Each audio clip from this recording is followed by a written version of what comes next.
Greetings, colleagues, and welcome to the video tutorial designed to walk you through completing the faculty scheduling document. Please keep in mind the faculty scheduling document is only valid for one academic year, and at a minimum, you should expect academic operations to produce a new faculty scheduling document for each academic year.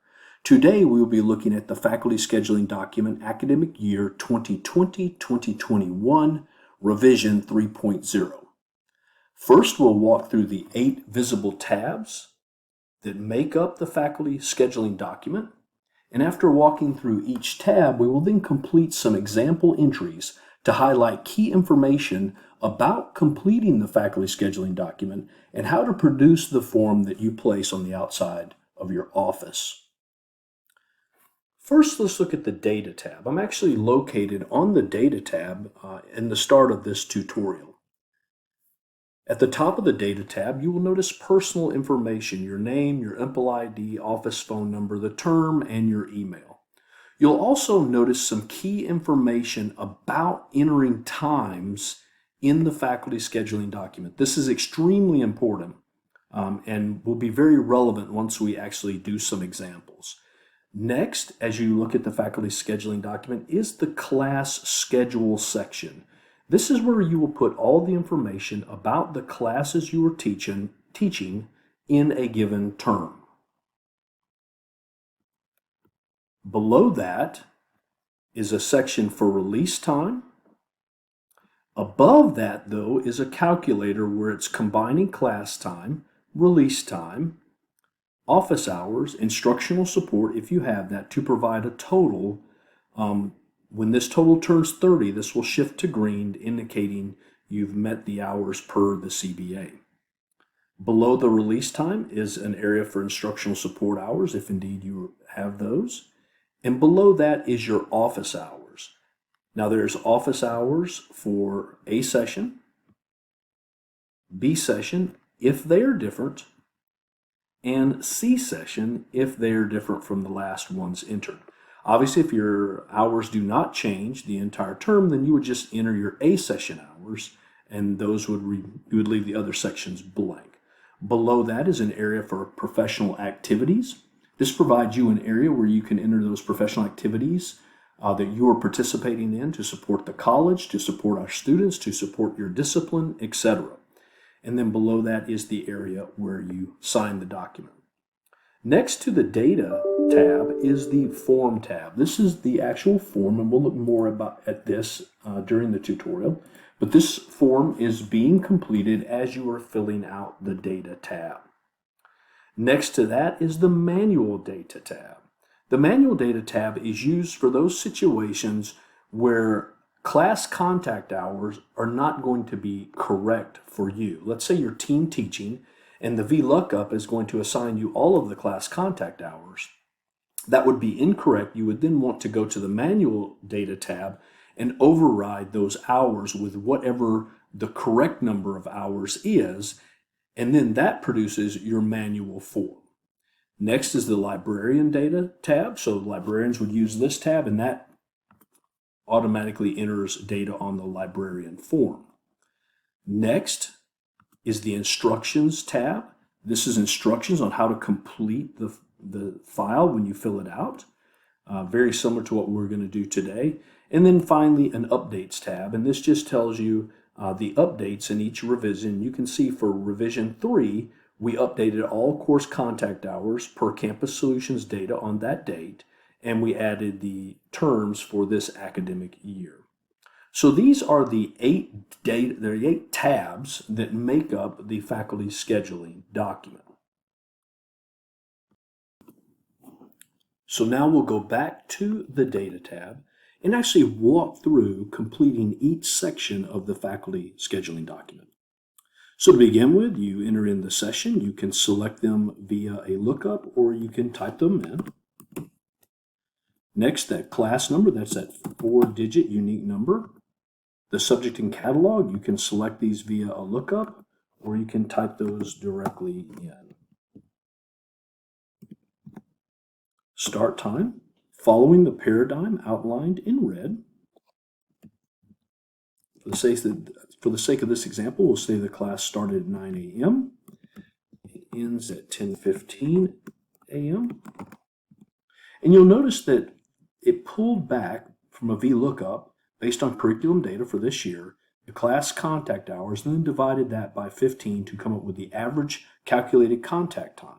So the modality doesn't matter if it's a hybrid or fully face-to-face or online, you're being credited for all of the contact hours of this course per curriculum.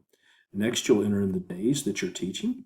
For the sake of this example, we'll say you're teaching this class on Monday and Wednesday, but we'll say this is a synchronous online class. So the classroom is online and the campus is online. That's what a synchronous online class in the A15 would look like. We'll enter one more before we move on. We'll enter A7. We'll say this is class number 1, 2, 3, 4. We'll say this is ENC 1102. And we'll say this is an online class, fully online and asynchronous online. So we would leave the start and end time blank. There's no time associated with it. The days would be blank. The classroom could once again be online, and the campus would be online. And now we have completed two classes for the term, one that's a synchronous online with a meeting pattern, the first one, and one that's a asynchronous online class with no meeting pattern. We'll slide down and see what's going on. You'll notice that it's tracking. So far we have 6 class contact hours. That's based on the 45 divided by 15. And now we'll say for the sake of this example that we had release time. And we'll just say that and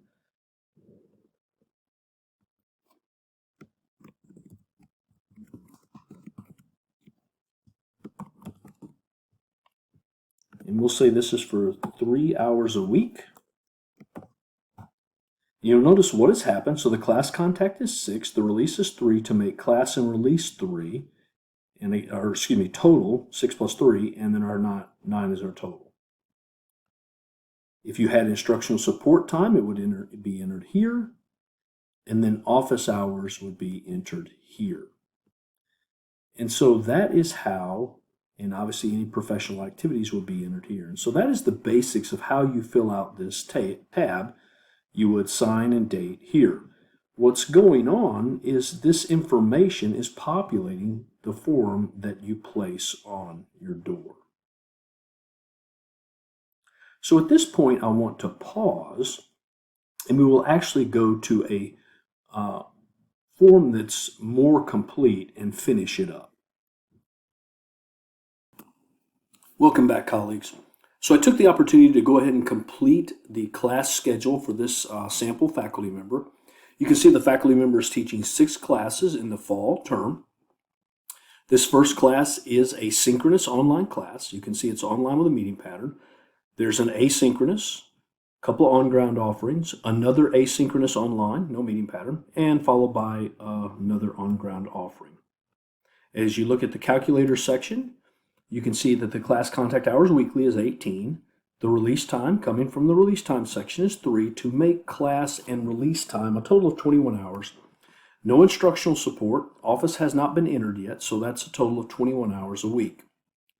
Again, still red, we have not hit the 30 per the CBA. We're now going to go ahead and enter in office hours for this sample faculty member. Now, this faculty member in the example is teaching at the North Campus. Now, one's a C7 and the other's an A15, but to align their office hours, they want their office hours to start right when this class ends at 11:45.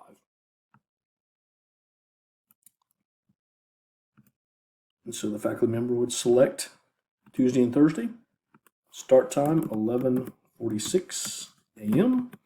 In this example, they are going to end their office hours at 1:17 p.m. And these are at North and in the office.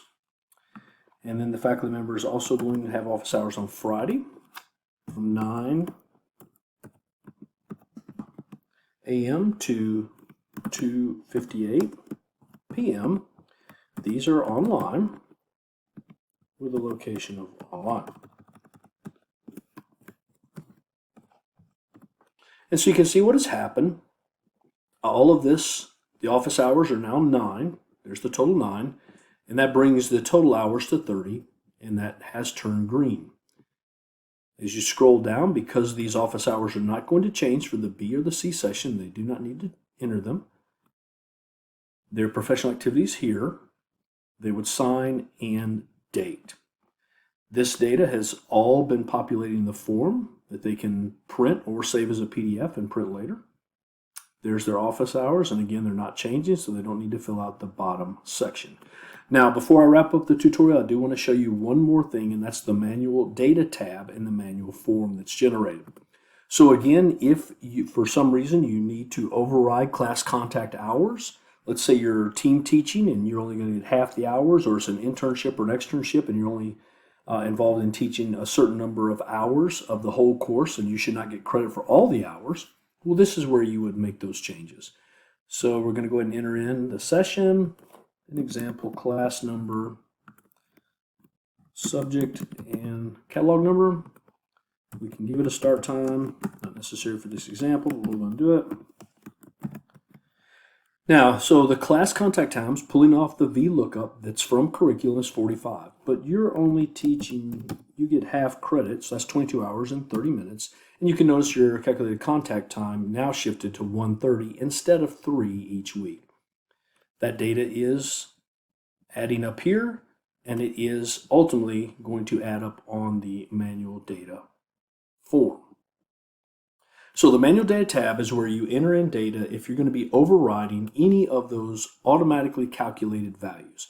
It's important to note once you override this field, you've wiped out the formula that was there. So just keep that in mind. If you need to redo it, you would need to go back and start with a brand new one because you've actually overridden the VLOOKUP property that was there. So that completes the tutorial for the faculty scheduling document version 3. Have a great day.